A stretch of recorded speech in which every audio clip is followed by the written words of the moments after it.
पापा जी की तो दवाई भी ख़त्म हो गई है। सिर्फ एक ही गोली बची है आज की। मैं तो जा नहीं सकती क्योंकि इनकी देखभाल भी तो करनी होती है।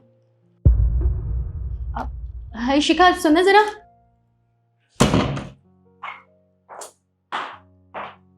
हाँ जी, बोलिए। आप तो मेरा एक काम करोगी, तुम तो मार्केट आती जाती रहती हो, तुम पापा जी की दवाई ले आओगी? क्या? अब मैं इस बुड्ढे के लिए दवाइयाँ लेकर आऊंगी? भाभी कैसी बात कर रहे हो आप? हाँ ठीक है, मैं मार्केट जाती हूँ लेकिन अपना सामान खरीदने के लिए, अपनी शॉपिंग करने के लिए। इनके लिए दवाइयाँ खरीदने नहीं जाती हूँ मैं। और वैसे भी मेरे पास इतना फालतू का टाइम नहीं है जो इनके लिए स्पेशल जाऊं। अरे शिखा, तुम ऐसे क्यों बोल रही हो? ये हमारे ही तो पापा हैं। अगर हम इनका ख्याल नहीं रखेंगे तो और कौन रखेगा? और तुम तो जानती हो कि हमेशा मैं जाके ले आती हूँ, क्या मैं इनसे मंगा लेती हूँ। लेकिन आज वो घर आएंगे नहीं, उन्होंने कहा है कि मैं लेट आऊँगा और दवाई देना बहुत ज़्यादा ज़रूरी है। अब मैं तो जा नहीं सकती क्योंकि मुझे इनका ख्याल भी तो रखना होता है। तो बस इतना ही तो कहा है कि तुम जाके ले आओ। भाभी मुझे तो एक बात समझ में नहीं आती है, आप क्यों इनकी इतनी सेवा करती हैं? अरे क्यों अच्छा बनने का ड्रामा करती हैं इतना आप? अरे पढ़े रहने दो ना।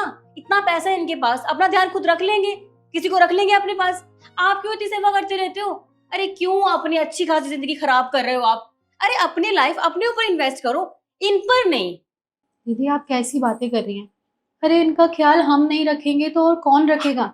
हम दोनों ही तो इनकी बहुएं हैं ना, तो हमें ही तो इनका ख्याल रखना है। आप ऐसे मत बोलिए। और वैसे भी भाभी, दोबारा ऐसी बातें मत करना मुझसे। और मेरी मम्मी आने वाली है तो अपना होलिया चेंज कर लेना, मिलवा दूंगी आपको भी। पापा जी, आप बिल्कुल भी परेशान मत होइए और आराम कीजिए। मैं आपके लिए पानी लाती हूँ, आप तब तक ये दवाई खा लीजिए, ठीक है? हाँ बेटा, तू अपना काम कर बेटा, मैं ठीक हूँ। मैं ये गोली यहाँ रख दे, मैं ले लूँगा। तो थोड़ा आराम कर ले बेटा।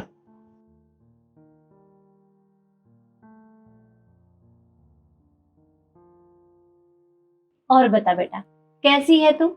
मैं ठीक हूँ माँ, आप बताओ आप कैसे हो? इस बार कितना लेट कर दिया आने में, पता है मैं कितना मिस कर रही थी आपको। अच्छा बेटा, हर बार मुझे ही यहाँ पर बुला लेती है। तू घर कब आएगी? अरे तेरे पापा जी भी बोल रहे थे कि शिखा को कितना टाइम हो गया है, घर ही नहीं आती। पता नहीं क्या करती रहती है। वो क्या है ना मम्मा, मेरा और इनका प्लान बन गया था बाहर घूमने जाने का। तो हम चले गए थे एक हफ्ते के लिए, तो इसलिए मैं आ नहीं पाई। लेकिन इस दिवाली मैं पक्का आऊंगी और जल्दी आ जाऊंगी और महीने के लिए आऊंगी, ठीक है? ठीक है।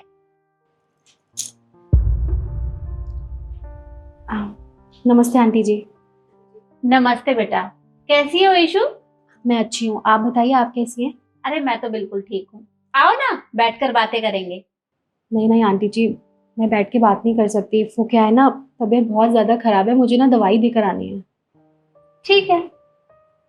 ठीक है, आप लोग बैठिए, बातें कीजिए। शिखा, घर में किसी की तबीयत खराब है? ये ईशु किसी दवाई देने गई है? ससुर जी के लिए।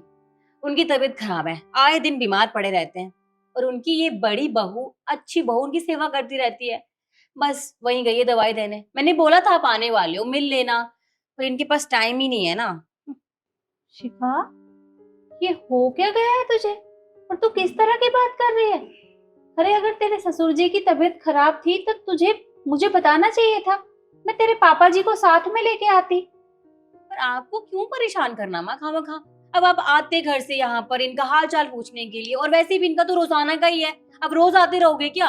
और मैं नहीं चाहती आप खामखा इन छोटी मोटी चीजों के लिए परेशान हो, इसलिए मैंने नहीं कहा। और वो ठीक हो जाएंगे, उनकी बहू सेवा कर तो रही है, आप परेशान मत हो। अरे तो तू भी तो उनकी बहू है, और तेरा फर्ज भी बनता है कि तू भी उनकी सेवा करे। और तू ये कैसी बातें कर रही है? तुझे हो क्या गया है? माँ मैं क्यों सेवा करूं? और वैसे भी मैंने सेवा करने के लिए शादी नहीं की इस घर में। अरे मेरी भी कोई जिंदगी है। मैं इस उम्र में बस बाहर घूमना फिरना, खाना पीना, ऐश करना चाहती हूँ। मुझसे ये सास ससुर की सेवा नहीं होती। और ये है ना, ये गांव की नौकरानी, अच्छी खासी सेवा करती है ये ससुर की। ठीक है, काफी है, मुझसे ये सब नहीं होने वाला, सॉरी। शिखा, ईशु तेरी जेठानी है और तू उसके बारे में ऐसे नहीं बोल सकती। अरे मैं मानती हूँ कि वो गांव से है, लेकिन वो बहुत संस्कारी है। अरे वो अपने सास ससुर की कितनी सेवा करती है। तो बेटा तेरा फर्ज भी बनता है कि तू भी उनकी सेवा करे। और अगर तुम दोनों मिल बांट कर कोई काम करोगे तो काम जल्दी भी हो जाएगा। और बेटा बड़े बुजुर्गों के चरणों में स्वर्ग होता है और हमेशा उनकी सेवा करनी चाहिए।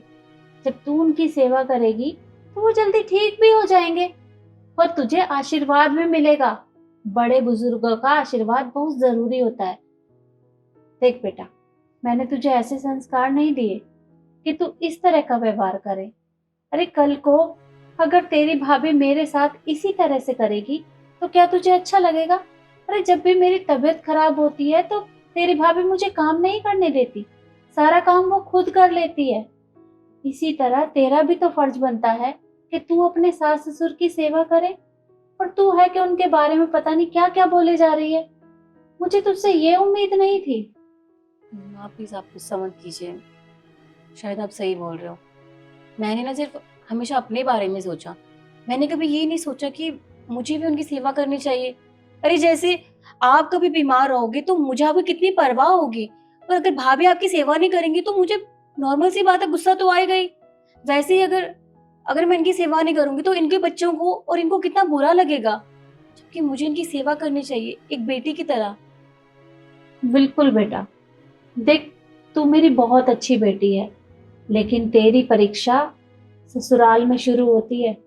तुझे एक अच्छी बहू भी बनना पड़ेगा और उसके लिए तुझे अपने सास ससुर की सेवा करनी पड़ेगी और सबके साथ हंसी खुशी मिलजुल कर रहना पड़ेगा। तभी तो पता चलेगा ना कि तू एक अच्छी बहू भी है। अच्छा ठीक है माँ, आज आपकी बेटी आपसे वादा करती है, जैसे मैं आपकी अच्छी बेटी हूँ ना, वैसे मैं इस घर की अच्छी बहू बन के दिखाऊंगी, और कभी भी ऐसा नहीं करूंगी कि जिससे आपका दिल दुखे। I am sorry. कोई बात नहीं, तुझे अपनी गलती का एहसास हो गया, मेरे लिए इतना ही बहुत है। और यही बात मैं आप लोगों से भी कहना चाहूंगी कि अगर आपकी बेटी भी इसी तरीके की गलती करती है तो आप उसे प्यार से समझाइए, ना कि उसकी गलतियों पे पर्दा डालें, क्योंकि अधिकतर बेटियों का घर बर्बाद करने में सबसे बड़ा हाथ माँ और बाप का होता है। तो आप ऐसा ना करें। और अगर आप मेरी बात से सहमत हैं तो इस वीडियो को लाइक, शेयर और कमेंट करना मत भूलिएगा। धन्यवाद।